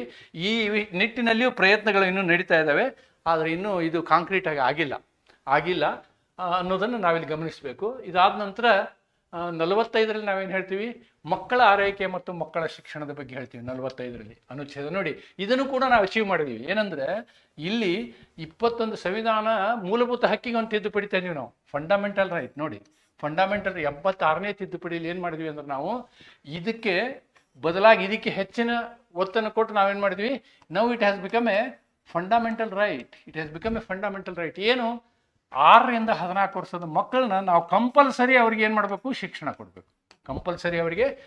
ಕೊಡಬೇಕು ಅಂತಕ್ಕಂಥ ಮೂಲಭೂತ ಹಕ್ಕನ್ನು ನಾವು ಜಾರಿಗೊಳಿಸಿದ್ದೀವಿ ಅನ್ನೋದನ್ನು ನಾವಿಲ್ಲಿ ಗಮನಿಸಬೇಕು. ದೆನ್ ಆರ್ಟಿಕಲ್ 46 ಚಂಪಾಕಂ ದೊರೆರಾಜನ್, ಏನಿದು, promote educational and economic interest of scheduled cost, scheduled tribe and other weaker sections. ನೋಡಿ, ಸಮಾಜದಲ್ಲಿ ವೀಕರ್ ಸೆಕ್ಷನ್ಸ್, ಶೋಷಿತ ವರ್ಗ ಇದೆಯಲ್ಲ, ಶೋಷಿತ ವರ್ಗಕ್ಕೆ, ಅನುಸೂಚಿತ ಜಾತಿ ಮತ್ತು ಅನುಸೂಚಿತ ಪಂಗಡಗಳಿಗೆ ನಾವೇನು ಮಾಡಬೇಕು, ಶಿಕ್ಷಣದಲ್ಲಿ, ಆರ್ಥಿಕ ವ್ಯವಸ್ಥೆಯಲ್ಲಿ ಅವ್ರನ್ನ ಪ್ರಮೋಟ್ ಮಾಡಬೇಕು, ಅವ್ರಿಗೆ ಹೆಚ್ಚಿನ ಅವಕಾಶಗಳನ್ನ ಕೊಡಬೇಕು. Protect them from social injustice and exploitation, ಶೋಷಣೆಯಿಂದ ಅವರಿಗೆ ನಾವು ಏನು ಮಾಡಬೇಕು, ಮುಕ್ತಗೊಳಿಸಬೇಕು, ಸಾಮಾಜಿಕ ಅನ್ಯಾಯಗಳಿಂದ ಅವ್ರನ್ನ ಮುಕ್ತಗೊಳಿಸಬೇಕು. ಇದು ನಮ್ಮ ಉದ್ದೇಶ ಅನುಚ್ಛೇದ 46ರಲ್ಲಿ ಆಗಿತ್ತು. ಇದು ಅಲ್ಲದೆ ಇದನ್ನು ಚಂಪಾಕಂ ದೊರೆರಾಜನ್ ನಾನು ಕೊನೆಗೆ ಮತ್ತೆ ಬರ್ತೀನಿ ಇದಕ್ಕೆ. ಈಗ 48 ಏನು ಹೇಳುತ್ತೆ ನೋಡಿ, 48 ಏನು ಹೇಳುತ್ತೆ ಅಂತಂದರೆ, ಇದು ನಮ್ಮ ಕೃಷಿಯ ಬಗ್ಗೆ ಮಾತಾಡ್ತದೆ, ಎನಿಮಲ್ ಹಸ್ಬೆಂಡ್ರಿ ಬಗ್ಗೆ ಮಾತಾಡ್ತದೆ, ಮತ್ತು ಕೌ ಸ್ಲಾಟರ್ ಬಗ್ಗೆ ಮಾತಾಡ್ತದೆ. ನಾವೇನು ಮಾಡಬೇಕು, ಕೃಷಿಯನ್ನು ಪ್ರೇರೇಪಿಸಬೇಕು, ಪಶು ಸಂಗೋಪನೆಯನ್ನು ಅಭಿವೃದ್ಧಿಗೊಳಿಸಬೇಕು ಮತ್ತು ಗೋ ಹತ್ಯೆಯನ್ನು ನಿಷೇಧಿಸಬೇಕು ಅಂತಕ್ಕಂಥದ್ದನ್ನು ನಾವು 48ರಲ್ಲಿ ಹೇಳ್ತೀವಿ. 48A ಕೂಡ ಇದು ಆಮೇಲೆ ತಿದ್ದುಪಡಿ ಮಾಡಿದಂಥದ್ದು. ಇಲ್ಲಿ ನಾವು ಪರಿಸರ ಮತ್ತು ವನ್ಯಜೀವಿಗಳ ರಕ್ಷಣೆ ಬಗ್ಗೆ ಮಾತಾಡ್ತೀವಿ, ಪರಿಸರ ಮತ್ತು ವನ್ಯಜೀವಿಗಳ ರಕ್ಷಣೆಯ ಬಗ್ಗೆ ಮಾತಾಡ್ತೀವಿ. ಮತ್ತು 49ರಲ್ಲಿ ನಮ್ಮ ಮಾನ್ಯುಮೆಂಟ್ಸ್, ಕಲಾತ್ಮಕ ಮತ್ತು ಐತಿಹಾಸಿಕ ಸ್ಮಾರಕಗಳ ರಕ್ಷಣೆಯ ಬಗ್ಗೆ ನಾವು ವಿಚಾರಿಸ್ತೀವಿ. ಮತ್ತು ಅನುಚ್ಛೇದ 50ರಲ್ಲಿ ಇದು ಬಹಳ ಮುಖ್ಯವಾದಂತಹ ಅನುಚ್ಛೇದ, ಇದನ್ನು ನಾನು ಸಾಕಷ್ಟು ಸಲ ರೆಫರ್ ಮಾಡಿದ್ದೀನಿ. ಏನು ಅಂತಂದರೆ, ನ್ಯಾಯಾಂಗವನ್ನು ಕಾರ್ಯಾಂಗದಿಂದ ಪ್ರತ್ಯೇಕಿಸುವುದು. ನ್ಯಾಯಾಂಗ ಯಾವಾಗಲೂ ಸ್ವತಂತ್ರವಾಗಿರಬೇಕು. ನ್ಯಾಯಾಂಗದ ಸ್ವಾತಂತ್ರ್ಯತೆಯನ್ನು ರಕ್ಷಿಸುವಂತಹ ಒಂದು ಅನುಚ್ಛೇದ 50. 51ರಲ್ಲಿ ನಾವೇನು ಮಾಡ್ತೀವಿ, ಇಂಟರ್ನ್ಯಾಷನಲ್ ಇಶ್ಯೂ ಬಗ್ಗೆ ಮಾತಾಡ್ತೀವಿ, ಅಂತಾರಾಷ್ಟ್ರೀಯ ಶಾಂತಿ ಬಗ್ಗೆ. Promote international piece, good relation between nations, respect international law and treaty, encourage settlement of internal disputes. ಅಂತಾರಾಷ್ಟ್ರೀಯ ಶಾಂತಿಯನ್ನು ಉತ್ತೇಜಿಸುವುದು, ರಾಷ್ಟ್ರಗಳ ನಡುವೆ ಉತ್ತಮ ಸಂಬಂಧವನ್ನು ಕಲ್ಪಿಸುವುದು, ಅಂತಾರಾಷ್ಟ್ರೀಯ ಕಾನೂನು ಮತ್ತು ಒಪ್ಪಂದವನ್ನು ಗೌರವಿಸುವುದು ಮತ್ತು ಆಂತರಿಕ ವಿವಾದಗಳ ಇತ್ಯರ್ಥವನ್ನು ಪ್ರೋತ್ಸಾಹಿಸುವುದು. ಇವೆಲ್ಲವುಗಳು ಈ ಅಂತಾರಾಷ್ಟ್ರೀಯ ವಿಷಯದಲ್ಲಿ ಸಂಬಂಧಪಟ್ಟಂತಹ ಎಲ್ಲ ವಿಷಯಗಳ ಬಗ್ಗೆ ನಾವೇನು ಮಾಡ್ತೀವಿ, ನಾನ್ ಅಲೈನ್ಡ್ ಮೂಮೆಂಟನ್ನು ಹೊಂದಿದ್ದೀವಿ. ನಾವು ಯಾವಾಗಲೂ ಡೈಲಾಗಿಂದ ವಿಷಯವನ್ನು ಪರಿಹರಿಸ್ಕೋಬೇಕು, ಯುದ್ಧದಿಂದ ಅಲ್ಲ ಅಂತಕ್ಕಂಥ ತತ್ವವನ್ನು ನಾವು ಹೊಂದಿದ್ದೀವಿ ಅನ್ನೋದನ್ನು ಇಲ್ಲಿ ನೋಡ್ಬೋದು. ಈ 1ರಿಂದ 51, 36ರಿಂದ 51 ತನಕ ಈ ವ್ಯವಸ್ಥೆಗಳನ್ನ ನೋಡಿದ್ವಲ್ಲ, ವಿಶ್ಲೇಷಕರು ಈ ವ್ಯವಸ್ಥೆಗಳನ್ನು ಒಂದೊಂದು ಗುಂಪಾಗಿ ಮಾಡ್ತಾರೆ. ಏನು ಗುಂಪಾಗಿ ಮಾಡ್ತಾರೆ, ಕೆಲವು ಅನುಚ್ಛೇದಗಳನ್ನು ಅವ್ರು ಏನು ಹೇಳ್ತಾರೆ, ಇವು ಸಮಾಜವಾದದ ತತ್ವವನ್ನು ಒಳಗೊಂಡಿದ್ದಾವೆ. ಇನ್ನು ಕೆಲವು ಅನುಚ್ಛೇದಗಳು ಗಾಂಧಿವಾದದ ತತ್ವಗಳನ್ನು ಒಳಗೊಂಡಿದ್ದಾವೆ. ಇನ್ನು ಕೆಲವು ಅನುಚ್ಛೇದಗಳು ಲಿಬರಲ್ ವಾದ ಅಂತಂದರೆ ನಾವೇನು ಹೇಳ್ಬೋದು ಅಂತಂದರೆ, ಈ ಮುಕ್ತ ಮಾರುಕಟ್ಟೆ ಅಂತ ಹೇಳ್ತೀವಲ್ವ, ಅಂತಹ ವಿಷಯವನ್ನು ಒಳಗೊಂಡಿದ್ದೇವೆ ಅಂತಕ್ಕಂಥ 3 ಕ್ಲಾಸಿಫಿಕೇಷನ್ನು ಇದರಲ್ಲಿ ಮಾಡ್ತಾರೆ. ಸಂಕ್ಷಿಪ್ತವಾಗಿ ಅವನು ನೋಡೋಣ ನಾವು. ಏನು, ಒಂದು ಸೋಷಲಿಸ್ಟ್ ಪ್ರಿನ್ಸಿಪಲ್ಸ್, ಗಾಂಧಿಯನ್ ಪ್ರಿನ್ಸಿಪಲ್ಸ್ ಮತ್ತು ಇಂಟೆಲೆಕ್ಚುಯಲ್ ಆ್ಯಂಡ್ ಲಿಬರಲ್ ಪ್ರಿನ್ಸಿಪಲ್ಸ್. ಅಂದರೆ ಈ 36ರಿಂದ ಈಗ ನಾವು ಹೇಳ್ತೀವಲ್ವಾ, ಈ ಒಂದು 51ರವರೆಗೆ ಈ ಕ್ಲಾಸಿಫಿಕೇಶನ್ ಮಾಡಿದ್ದಾರೆ. ನೋಡೋಣ ಕ್ಲಾಸಿಫಿಕೇಶನ್ ಯಾವ್ಯಾವ ಬರ್ತವೆ ಅಂತ ನೋಡೋಣ. ಸೋಷಿಯಲಿಸ್ಟ್ ಪ್ರಿನ್ಸಿಪಲ್, ಸಮಾಜವಾದದ ತತ್ವಗಳಲ್ಲಿ ಅನುಚ್ಛೇದ 38 ನಾನು ಇದನ್ನು ಎಕ್ಸ್ಪ್ಲೇನ್ ಮಾಡಿದ್ದೀನಿ. ಅನುಚ್ಛೇದ 39 ನಾನು ನಿಮಗೆ ಎಕ್ಸ್ಪ್ಲೇನ್ ಮಾಡಿದ್ದೀನಿ. ರಾಜ್ಯಗಳು ಏನೇನನ್ನು ವ್ಯವಸ್ಥೆಯನ್ನು ಮಾಡಬೇಕು. ಇದರಲ್ಲಿ ಅನುಚ್ಛೇದ 30ರಲ್ಲಿ B and C ನಾನು ನಿಮ್ಗೆ ಹೇಳಿದ್ನಲ್ವ, ಅವು ಕೂಡ ಇಂಪಾರ್ಟೆಂಟ್. ಅನುಚ್ಛೇದ 39 ಸೋಷಿಯಲಿಸ್ಟ್. ಅನುಚ್ಛೇದ 41 ರೈಟ್ ಟು ವರ್ಕ್, ಎಜುಕೇಷನ್, ಇವೆಲ್ಲ ಸೋಷಿಯಲಿಸ್ಟ್ ಪಾಲಿಸಿಗಳು. State shall provide securing human conditions, ನೋಡಿ ಇದು ಸೋಷಿಯಲಿಸ್ಟ್ ಪಾಲಿಸಿನಲ್ಲಿ ಬರುತ್ತೆ. Secure all workers a living wage, ಎಲ್ಲರಿಗೂ ಉತ್ತಮ ವೇತನ. Then 43 shall secure participation of workers in management. Then raise the level of nutrition 47. ಆಮೇಲೆ ಇವೆಲ್ಲವುಗಳು, ಈ ಎಲ್ಲ ಅನುಚ್ಛೇದಗಳು ಏನು ಮಾಡ್ತವೆ, ಸಮಾಜವಾದದ ತತ್ವವನ್ನು ನಮ್ಗೆ ಹೇಳ್ತವೆ. ಆಮೇಲೆ ಗಾಂಧಿಯ ತತ್ವಗಳನ್ನು ಹೇಳುವಂತಹ ಅನುಚ್ಛೇದಗಳು ಯಾವುದು ಅಂದರೆ 40 ಪಂಚಾಯತ್ ರಾಜ್ಯ ವ್ಯವಸ್ಥೆ. 43 ಕಾಟೇಜ್ ಇಂಡಸ್ಟ್ರಿಗಳನ್ನು ನೀವು ಪ್ರಮೋಟ್ ಮಾಡಿ ಅಂತಕ್ಕಂಥದ್ದು.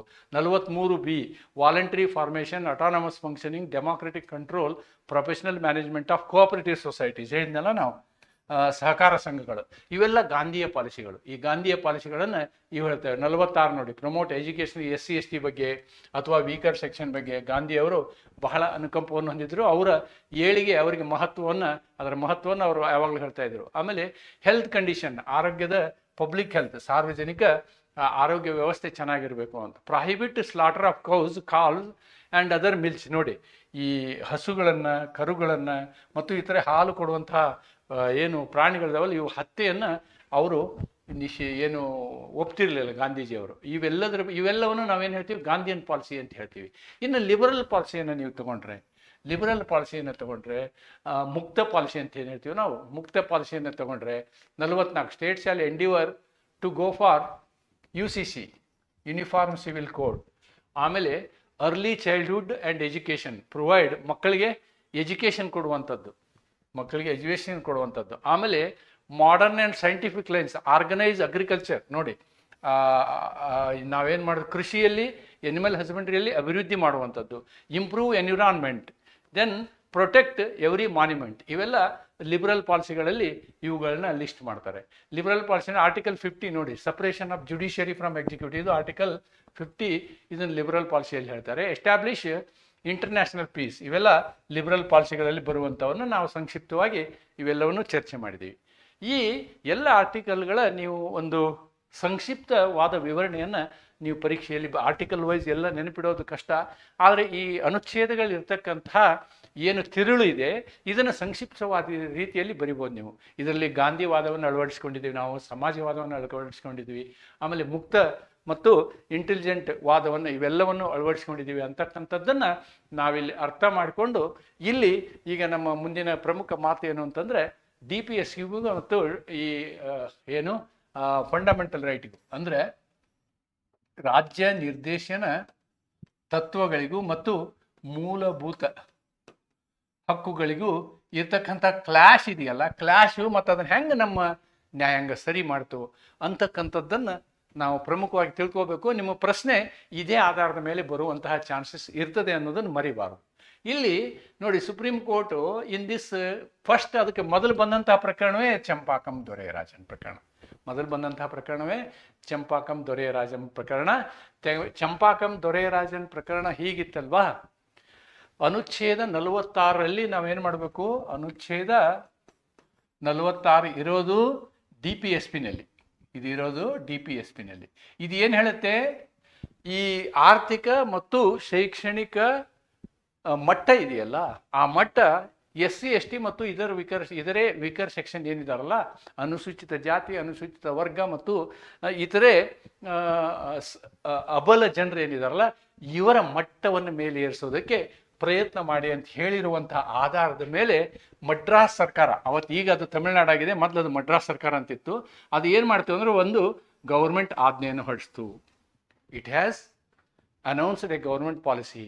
ಅದರಲ್ಲಿ ಏನು ಮಾಡ್ತು ಅಂದರೆ SC STಗಳಿಗೆ ರಿಸರ್ವೇಷನ್ ಕೊಡೋದಕ್ಕೋಸ್ಕರ ಎಲ್ಲ ಜಾತಿ ಆಧಾರದ ಮೇಲೇನು ಇವ್ರಿಗಿಷ್ಟು ಅಂಥೇಳಿ ಸೀಟ್ಗಳನ್ನು ಇಷ್ಟಿಷ್ಟು ಪರ್ಸೆಂಟೇಜ್ ಅಂತ ಹಚ್ತು. ಎಲ್ಲಿ, ಮೆಡಿಕಲ್ ಕಾಲೇಜ್ ಮತ್ತು ಇಂಜಿನಿಯರಿಂಗ್ ಕಾಲೇಜ್ಗಳಲ್ಲಿ, ಮೆಡಿಕಲ್ ಮತ್ತು ಇಂಜಿನಿಯರಿಂಗ್ ಕಾಲೇಜ್ಗಳಲ್ಲಿ ಏನು ಪ್ರವೇಶ ತಗೋಬೇಕಲ್ವಾ, ಅಡ್ಮಿಷನ್, ಈ ಅಡ್ಮಿಷನ್ ವಿಷಯದಲ್ಲಿ ರಿಸರ್ವೇಷನ್ ಮಾಡ್ತು.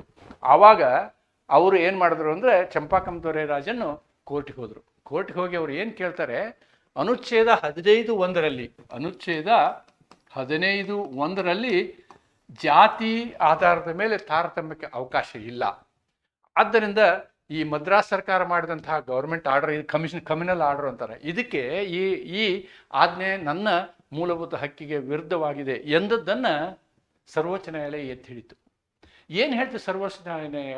It declared that directive principles have to confirm to and run subsidiary to the fundamental rights ಅಂತ ಹೇಳ್ತು. ಅಂದರೆ ಇದರ ಅರ್ಥ ಇಷ್ಟೇ, ಡೈರೆಕ್ಟಿವ್ ಪ್ರಿನ್ಸಿಪಲ್ಸ್, ಫಂಡಮೆಂಟಲ್ ರೈಟ್ಸ್ ಮತ್ತು DPSP ಎರಡೂ ಕಂಪೇರ್ ಮಾಡಿದ್ರೆ this is having more importance than DPSP ಅಂತ ಹೇಳಿ ನಿರ್ಧಾರವನ್ನು ಕೊಟ್ಟು, it also held that fundamental rights could be amended by the parliament by enacting constitutional amendment acts. It also held that could not be. The answer is could not be. Idu positive agibidide, it has to be negative. Okay, could not be amended by parliament by enacting constitutional amendment acts. ನೋಡಿ, ನೀವು ಸಂವಿಧಾನ ತಿದ್ದುಪಡಿ ಮಾಡಿ ನೀವು ಮೂಲಭೂತ ಹಕ್ಕುಗಳನ್ನು ತಿದ್ದುಪಡಿ ಮಾಡೋಕ್ಕಾಗೋದಿಲ್ಲ ಅಂತಲೂ ಹೇಳ್ತು. ಅಂದರೆ here it created a situation where it said fundamental rights are superior, directive principles are inferior.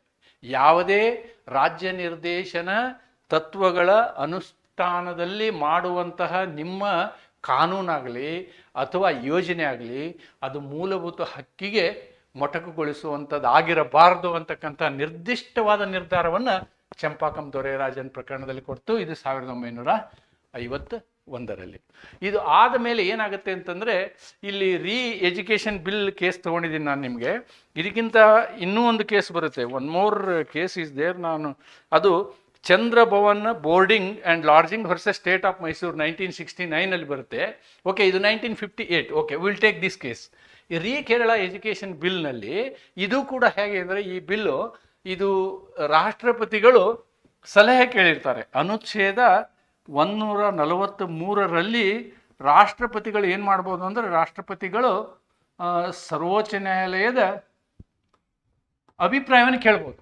ಸರ್ವೋಚ್ಚ ನ್ಯಾಯಾಲಯದ ಅಭಿಪ್ರಾಯವನ್ನು ಕೇಳ್ಬೋದು. ಅಭಿಪ್ರಾಯ ಆ ರೀತಿ ಈ ಪ್ರಕರಣದಲ್ಲಿ ಅಭಿಪ್ರಾಯ ಕೇಳ್ತಾರೆ. ಏನು ಅಂತಂದರೆ, ಕೇರಳ ಒಂದು ಬಿಲ್ ಪಾಸ್ ಮಾಡಿರುತ್ತೆ, ಒಂದು ಬಿಲ್ಲನ್ನು ಪಾಸ್ ಮಾಡಿರುತ್ತೆ ಅಥವಾ ಒಂದು ಮಸೂದೆಯನ್ನು ತರ್ತದೆ. ಆ ಮಸೂದೆಯಲ್ಲಿ ಅದು ತನ್ನದೇ ಆದಂತಹ ಅಂದರೆ ಈ ರಾಜ್ಯ ನಿರ್ದೇಶನ ತತ್ವಗಳನ್ನು ಜಾರಿಗೊಳಿಸುವ ವಿಷಯದಲ್ಲಿ, ಎಜುಕೇಷನ್ ವಿಷಯದಲ್ಲಿ ಕೆಲವೊಂದು ತತ್ವಗಳನ್ನು ತರುತ್ತೆ. ಆವಾಗ ಇದು ಸರಿನಾ ಅಂಥೇಳಿ ರಾಜ್ಯಪಾಲರು ರಾಷ್ಟ್ರಪತಿಗಳು ಇದನ್ನು ಸುಪ್ರೀಂ ಕೋರ್ಟಿನ ಅಭಿಪ್ರಾಯ ಕೇಳಿದಾಗ ಅಲ್ಲಿಯೂ ಕೂಡ ಇದ್ರ ಬಗ್ಗೆ ಒಂದು ಕಮೆಂಟ್ ಆಗುತ್ತೆ. ಆ ಕಮೆಂಟ್ ಏನಿದೆ ನೋಡಿ, supreme Court held that DPSP cannot be ignored. DPSP cannot be ignored completely. ನೋಡಿ, ನೀವು ಮೂಲಭೂತ ಹಕ್ಕು ಹರಣ ಆಗುತ್ತೆ ಅಂಥೇಳಿ ನಾವು ರಾಜ್ಯ ನಿರ್ದೇಶನ ತತ್ವಗಳನ್ನ ಹಾಗೆ ಬಿಡೋಕ್ಕಾಗಲ್ಲ. We can't, but should adopt the principle of harmonious construction. ನಾವು ಇವೆರಡರ ಮಧ್ಯೆ ಸಂಘರ್ಷ ಬಂದಾಗ ನಾವು ಅದನ್ನು ಸಮರಸ ರೀತಿಯಲ್ಲಿ ಬಗೆಹರಿಸುವಂತೆ ವ್ಯವಸ್ಥೆ ಮಾಡಬೇಕು ಅನ್ನೋದನ್ನು ಸುಪ್ರೀಂ ಕೋರ್ಟ್ ಏನು ಮಾಡ್ತದೆ 1958ರಲ್ಲಿ ಹೇಳುತ್ತೆ. ಇದೇ ಮಾತನ್ನು ಅದು ಇನ್ನೊಂದು ಕೇಸ್ ಬರುತ್ತೆ, Chandrabhavan boarding and lodging versus state of Mysore ಅಂತಕ್ಕಂಥ ಒಂದು ಪ್ರಕರಣ ಬರುತ್ತೆ. ಇನ್ನೊಂದು ಪ್ರಕರಣ ಚಂದ್ರಭವನ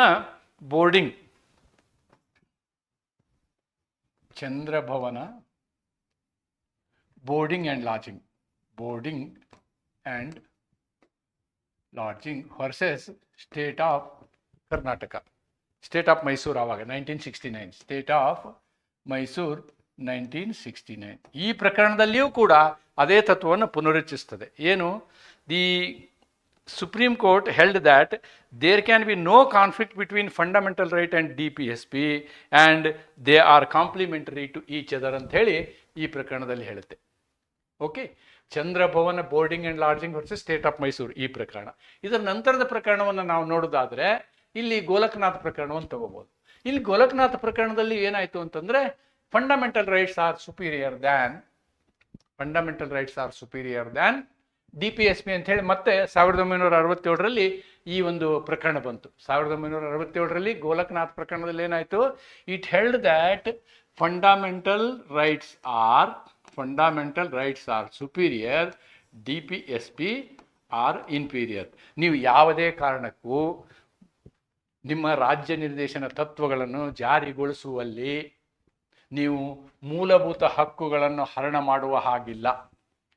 ಸಂವಿಧಾನ ತಿದ್ದುಪಡಿಯೂ ಕೂಡ ಅನುಚ್ಛೇದ 13ರಲ್ಲಿ ಹೇಳಿದಂತಹ ಕಾನೂನಿಗೆ ಒಳಪಡುತ್ತದೆ.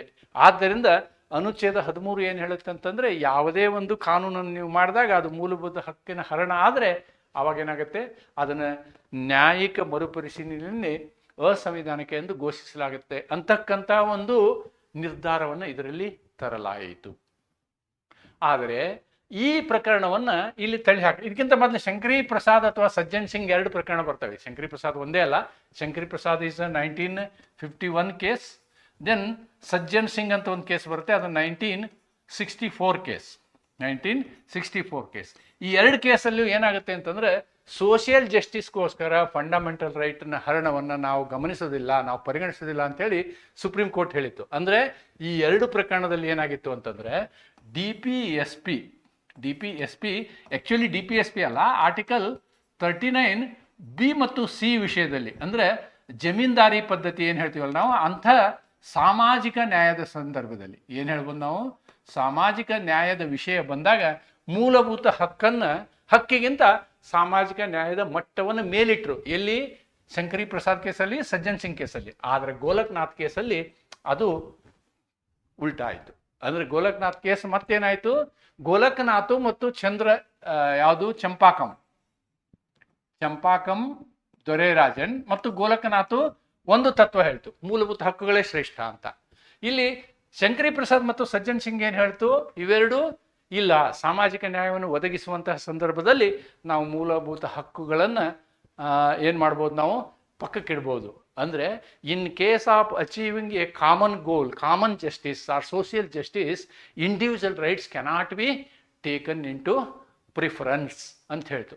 ಅಂದರೆ ಸಾಮಾಜಿಕ ನ್ಯಾಯವನ್ನು ಒದಗಿಸುವಂತಹ ಸಂದರ್ಭದಲ್ಲಿ ವೈಯಕ್ತಿಕ ಹಕ್ಕುಗಳನ್ನು ಪುರಸ್ಕರಿಸುವ ಅಗತ್ಯವಿಲ್ಲ ಅನ್ನೋದನ್ನು ಏನು ಮಾಡ್ತು, ಈ 2 ಪ್ರಕರಣದಲ್ಲಿ ಹೇಳ್ತು.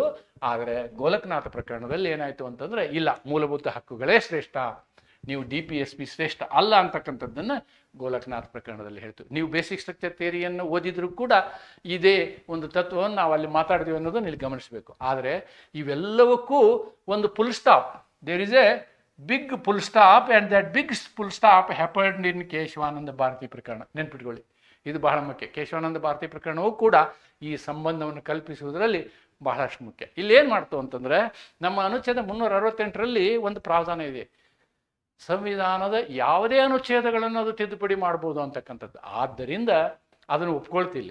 ಅದನ್ನು ಒಪ್ಕೊಂಡು ಗೋಲಕ್ನಾಥನ ತಳ್ಳಿ ಹಾಕ್ತು. ಆದರೆ ಇವರು ಒಂದು ಹೊಸ ತತ್ವವನ್ನು ತಂದರು. ಹೊಸ ತತ್ವ ಏನು?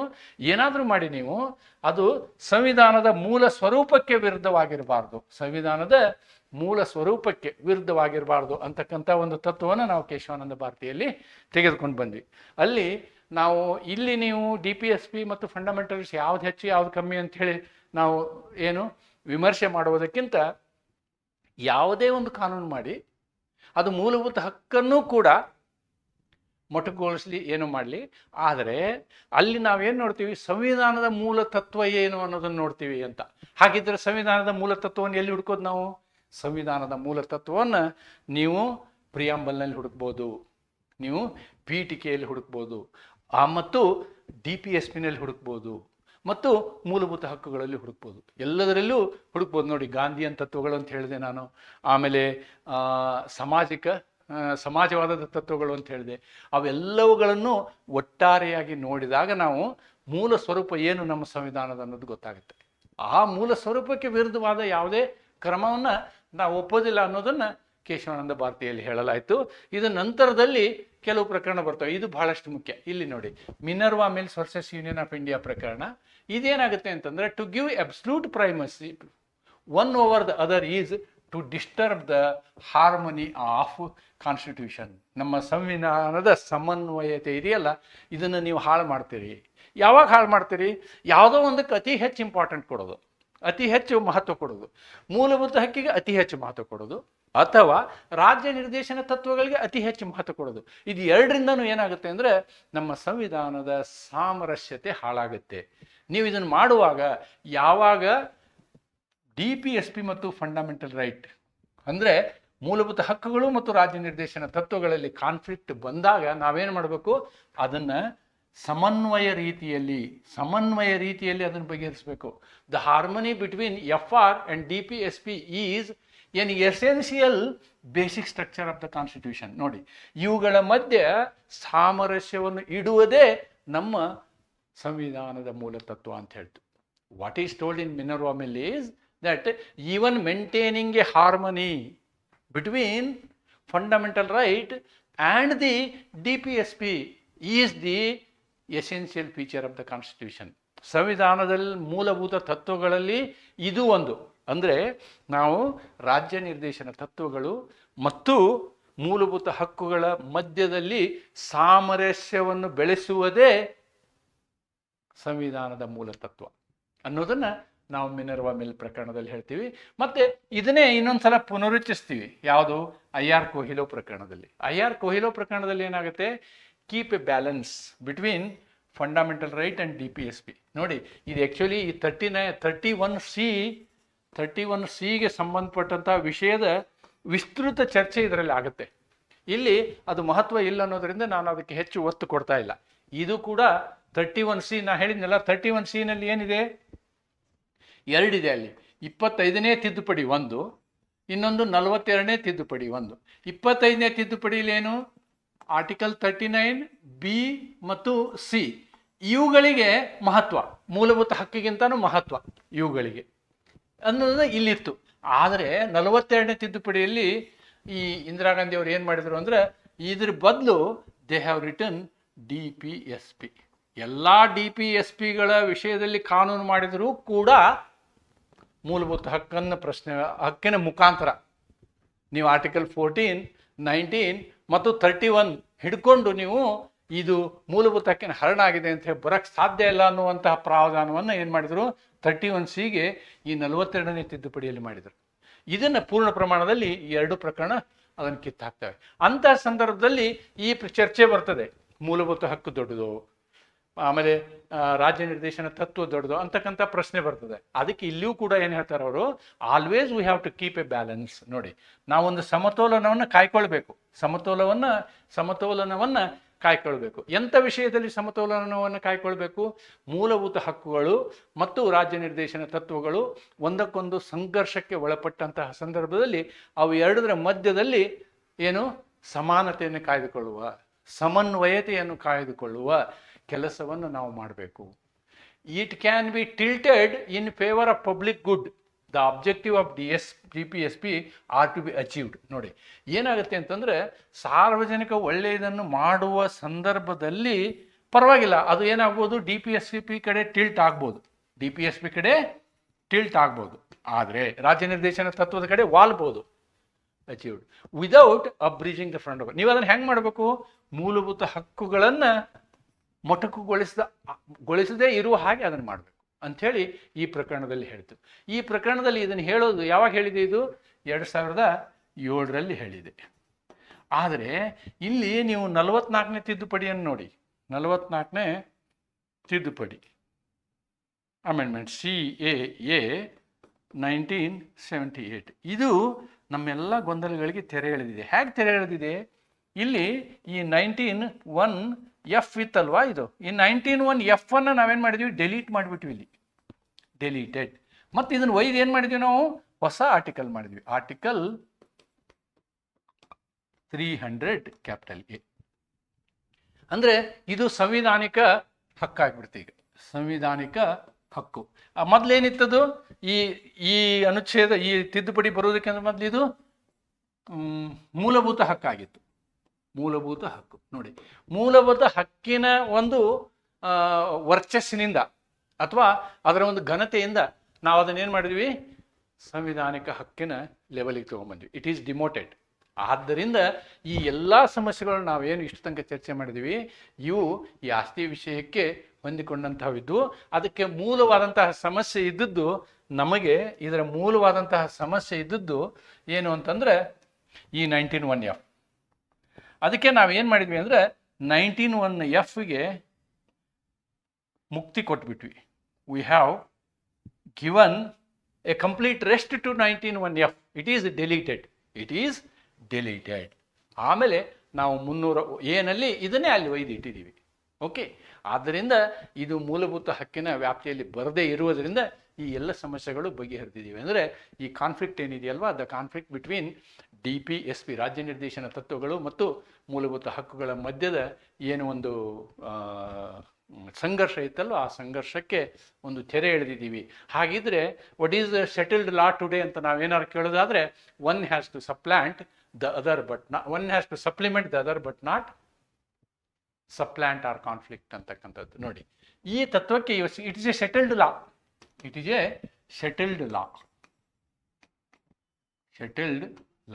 ಏನು settled law? There is no conflict between DPSP and fundamental rights as of now. ಸಾಕಷ್ಟು ಪ್ರಕರಣಗಳಲ್ಲಿ ನಮ್ಮ ಸರ್ವೋಚ್ಚ ನ್ಯಾಯಾಲಯ ಅವುಗಳನ್ನು ಏನು ಮಾಡಬೇಕು? ಹಾರ್ಮೋನಿಯಸ್ ಕನ್ಸ್ಟ್ರಕ್ಷನ್ ಮಾಡಬೇಕು ಅಂತ ಹೇಳಿದ್ದೀವಿ. Harmonious construction. ನೀವು ಆ್ಯಕ್ಚುಲಿ ಇದನ್ನು ಇಂಟರ್ಪ್ರಿಟೇಷನ್ ಆಫ್ ಸ್ಟ್ಯಾಚ್ಯೂಟ್ಸಲ್ಲಿ ಇವೆಲ್ಲ ಕಲಿತೀರಿ.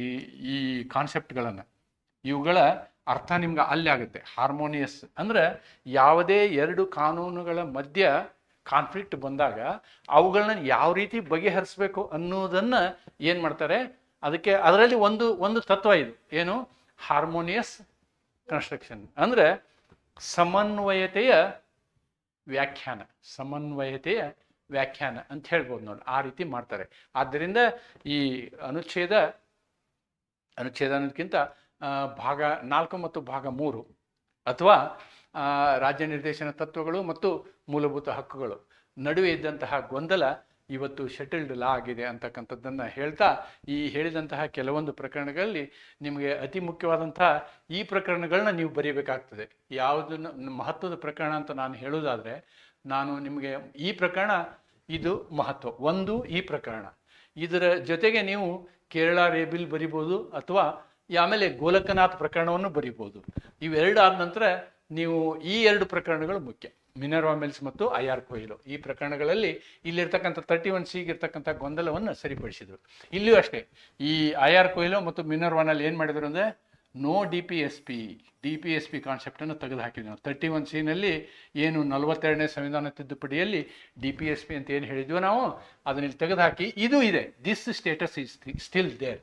ಆದರೆ ಇದು ಕೂಡ ಇವತ್ತು ಇನ್ಎಫೆಕ್ಟಿವ್ ಇದೆ. ಯಾಕೆ ಅಂತಂದರೆ ಈ ವಾಮನ್ ರಾವ್ ಪ್ರಕರಣ ಬರುತ್ತೆ. ವಾಮನ್ ರಾವ್ ಪ್ರಕರಣದಲ್ಲಿ ಏನು ಮಾಡಿದ್ದೀವಿ ನಾವು ಅಂದರೆ, ವಾಮನ್ ರಾವ್ ಪ್ರಕರಣ ಮತ್ತು ಈ ಈವನ್ ಕೊಹ್ಲೋ ಪ್ರಕರಣದಲ್ಲಿ ನಾವು ಇನ್ನೊಂದು ಮಾತು ಹೇಳ್ತೀವಿ, ಯಾವುದೇ ಒಂದು ಕಾನೂನನ್ನು ನೀವು 9ನೇ ಅನುಸೂಚಿಯಲ್ಲಿ ಇಟ್ಟರೆ ಆ ಕಾನೂನನ್ನು ಮರುಪರಿಶೀಲಿಸುವ ಅಧಿಕಾರ ನ್ಯಾಯಾಂಗಕ್ಕಿದೆ ಅಂತ ಹೇಳಿದ್ವಿ. ಅದಕ್ಕೊಂದು ನಾವು ಡೆಡ್ಲೈನ್ ಕೊಟ್ಟಿವಿ. What is that deadline? 23/4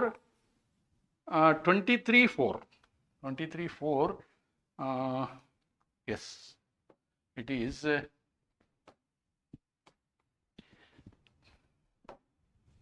23/4/1973. ಏನಿದು? ಕೇಶವಾನಂದ ಭಾರತೀಯ ಜಡ್ಜ್ಮೆಂಟ್ ಬಂದಂತಹ ದಿನ. ಕೇಶವಾನಂದ ಭಾರತೀಯ ಜಡ್ಜ್ಮೆಂಟ್ ಬಂದಂತಹ ದಿನ. ಈ ದಿನದಿಂದ ನಂತರದಲ್ಲಿ ನೀವೇನಾದರೂ ಅನುಸೂಚಿ 9ರಲ್ಲಿ ಯಾವುದೇ ಕಾನೂನು ಹಾಕಿದರೆ ಅದನ್ನು ಕೂಡ ನಾವು ನ್ಯಾಯಿಕ ಮರುಪರಿಶೀಲನೆ ಮಾಡ್ತೀವಿ. ಯಾವ ಆಧಾರದ ಮೇಲೆ? ಅದು ಸಂವಿಧಾನದ ಮೂಲತತ್ವಕ್ಕೆ ಅನುಗುಣವಾಗಿದೆಯೋ ವಿರುದ್ಧವಾಗಿದೆಯೋ ಅನ್ನೋದನ್ನು ನೋಡ್ತೀವಿ ಅಂತಕ್ಕಂಥದ್ದನ್ನು ನಾವು ವಾಮನ್ ರಾವ್ ಪ್ರಕರಣದಲ್ಲಿ ನೋಡ್ತೀವಿ. ಇದೆಲ್ಲವನ್ನು ಸೇರಿಸಿ ನಾವೇನು ಹೇಳ್ಬೋದು, ರಾಜ್ಯ ನಿರ್ದೇಶನ ತತ್ವಗಳ ಒಂದು ಚರ್ಚೆ ಇಲ್ಲಿಗೆ ನಾನು ಮಾಡಿದ್ದೀನಿ ಅಂತ ಹೇಳ್ತಾ, ಈ ರಾಜ್ಯ ನಿರ್ದೇಶನ ತತ್ವದ ಮೇಲೇನೂ ಕೂಡ ನಿಮಗೆ ಲಾಂಗ್ ಆನ್ಸರ್ ಪ್ರಶ್ನೆ ಬರ್ಬೋದು. ಮತ್ತು ಇಲ್ಲಿ ನಿಮಗೆ ಈ ಎರಡರ ಸಂಬಂಧ ಏನಿದೆ ಅನ್ನೋದನ್ನು ಕೇಳ್ಬೋದು. ಅಂದರೆ explain DPSP and also it's relation with fundamental rights with decided cases ಅಂತ ಕೇಳ್ಬೋದು. ಆದ್ದರಿಂದ ಈ ಲಾಂಗ್ ಆನ್ಸರ್ಗೆ ನೀವು ಉತ್ತರ ಹೇಳೋದಕ್ಕೆ ರೆಡಿ ಆಗಿರಬೇಕು ಅಂತ ಹೇಳ್ತಾ, ಮತ್ತು ಈ ನನ್ನ ವಿಡಿಯೋ ಚಾನಲ್ಗಳೇನಿದೆ ನಿಮಗೆ ಹೆಚ್ಚು ಉಪಯೋಗ ಆಗಲಿ ಅಂತಕ್ಕಂಥ ಒಂದು ಆಶಯವನ್ನು ಹೊಂದಿದ್ದೀನಿ. ನೀವುಗಳು ಇಲ್ಲಿವರೆಗೆ ಏನು ವಿಡಿಯೋಗಳನ್ನು ನೋಡ್ತಾ ಇದ್ದೀರಿ ಅದರಿಂದ ನಾನು ಗಮನಿಸ್ತಾ ಇದ್ದೀನಿ, ಸಾಕಷ್ಟು ಜನ ವಿಡಿಯೋಗಳನ್ನ ನೀವು ಲೈಕ್ ಮಾಡಿದಿರಿ, ನಿಮ್ಮ ಅಭಿಪ್ರಾಯಗಳನ್ನ ಹೇಳಿದಿರಿ, ನಿಮ್ಮ ಸಲಹೆ ಸೂಚನೆಗಳನ್ನ ಹೇಳಿದಿರಿ. ಅವೆಲ್ಲವನ್ನೂ ನಾವು ಇದರಲ್ಲಿ ಇಂಪ್ಲಿಮೆಂಟ್ ಮಾಡ್ತಾ ಇದ್ದೀವಿ. ಮಾಡಿ ನಿಮಗೆ ಹೆಚ್ಚಿನ ಒಂದು ಜ್ಞಾನವನ್ನು ಇಲ್ಲಿ ಕೊಡುವಲ್ಲಿ, ಸಂವಿಧಾನದ ವಿಷಯದಲ್ಲಿ ಒಂದು ಪರಿಪೂರ್ಣ ಜ್ಞಾನವನ್ನು, ಅಂದರೆ ಸಂವಿಧಾನದ ಒಂದು ಕಾನ್ಸೆಪ್ಟ್ ಏನು ಹೇಳ್ತೀವಿ ನಾವು, ಅದರ ಒಂದು ಚಿತ್ರಣ ನಿಮ್ಮ ಮನಸ್ಸಿನಲ್ಲಿ ಮೂಡಬೇಕು ಅಂತಕ್ಕಂಥ ಮಾತನ್ನು ಹೇಳ್ತಾ, ಇನ್ನೊಂದು ವಿಡಿಯೋ ಬಾಕಿ ಇದೆ, ಫಂಡಮೆಂಟಲ್ ಡ್ಯೂಟೀಸ್, ಅದನ್ನು ಕೂಡ ನಾನು ನಿಮ್ಮ ಮುಂದೆ ತರ್ತೀನಿ ಅಂತ ಹೇಳ್ತಾ ಇವತ್ತಿನ ಈ ವಿಡಿಯೋವನ್ನು ಇಲ್ಲಿಗೆ ಮುಕ್ತಾಯಗೊಳಿಸ್ತೀನಿ. ಮತ್ತೊಂದು ಸಲ ಹೇಳ್ತೀನಿ, ನಾನು ಈ ಸಂವಿಧಾನವನ್ನು ಅರಿತುಕೊಳ್ಳುವುದು ಕೇವಲ ಕಾನೂನಿನ ವಿದ್ಯಾರ್ಥಿಗಳಿಗಲ್ಲ, ಎಲ್ಲ ವಿದ್ಯಾರ್ಥಿಗಳಿಗೂ, ಕಾಂಪಿಟೇಷನ್ ಕ್ಲಾಸನ್ನು ಹೋಗುವಂತಹ ಅಥವಾ ನಮ್ಮ ಪ್ರಜೆಗಳಾಗಿ ಸಂವಿಧಾನದ ಬಗ್ಗೆ ಸರಿಯಾದ ಜ್ಞಾನ ಇರಬೇಕು ಅಂತಂದರೆ ಈ ನಾನು ನಿಮಗೆ ಕೊಟ್ಟಂತಹ ಈ ಎಲ್ಲ ವಿಡಿಯೋಗಳನ್ನು ನೋಡಿದರೆ ನಿಮಗೆ ಭಾಗ 3 ಮತ್ತು ಭಾಗ 4ರ ಅರ್ಥ ಕಂಪ್ಲೀಟ್ ಆಗ್ತದೆ ಅಂಥೇಳಿ ಹೇಳ್ತಾ, ಮತ್ತು ನಿಮ್ಗೆ ಇನ್ನೂ ಒಂದು ಆಶ್ವಾಸನೆ ಕೊಡ್ತೀನಿ, ನಾನು ಬರುವಂತಹ ದಿನಗಳಲ್ಲಿ ಕಾನ್ಸ್ಟಿಟ್ಯೂಷನ್ 2 ಅಂತೇನಿದೆ ಅದರ ಮೇಲೂ ಕೂಡ ನಾವು ವಿವರವಾದ ಕ್ಲಾಸ್ಗಳನ್ನು ಮಾಡುವಂತಹ ಒಂದು ಯೋಜನೆಯನ್ನು ಹೊಂದಿದ್ದೀವಿ. ಅದರ ಲಾಭವನ್ನು ನೀವೆಲ್ಲ ಪಡ್ಕೊಳ್ಬಹುದು ಅಂತಕ್ಕಂಥ ಒಂದು ಆಶ್ವಾಸನೆ ನಿಮಗೆ ಕೊಟ್ಟು, ಮತ್ತೊಮ್ಮೆ ನನ್ನ ಈ ಚಾನಲನ್ನು ಪುರಸ್ಕರಿಸ್ತಕ್ಕಂತಹ ನಿಮ್ಮೆಲ್ಲರಿಗೂ ಅಭಿನಂದಿಸಿ, ಇನ್ನೂ ಹೆಚ್ಚಿನ ಜನರನ್ನ ಇದರಲ್ಲಿ ನೀವು ತಂದು ಕೊಡ್ತೀರಿ ಅಂಥೇಳಿ ಅನ್ನುವಂತಹ ಒಂದು ಆತ್ಮವಿಶ್ವಾಸದಿಂದ ಇವತ್ತಿನ ಈ ಒಂದು ವಿಡಿಯೋ ಮುಗಿಸ್ತೇನೆ. ಅಲ್ಲದೆ ನಾನು ಇನ್ನೊಂದು ವಿಡಿಯೋದಲ್ಲಿ ಫಂಡಮೆಂಟಲ್ ರೈಟ್ಸ್ ಕೂಡ ನಾನು ಮಾಡ್ತೀನಿ. ಅದು ಮಾಡಿದರೆ ಸಂಪೂರ್ಣವಾಗಿ ಕಾನ್ಸ್ಟಿಟ್ಯೂಷನ್ 1ನ ಎಲ್ಲ ವಿಷಯಗಳನ್ನು ನಾವು ಚರ್ಚೆ ಮಾಡಿದ ಹಾಗೆ ಆಗುತ್ತೆ ಅನ್ನೋದನ್ನು ನಿಮಗೆ ತಿಳಿಸ್ತಾ ಈ ವಿಡಿಯೋನಲ್ಲಿ ಮುಗಿಸ್ತೀನಿ. ನಮಸ್ಕಾರ. Thank you very much.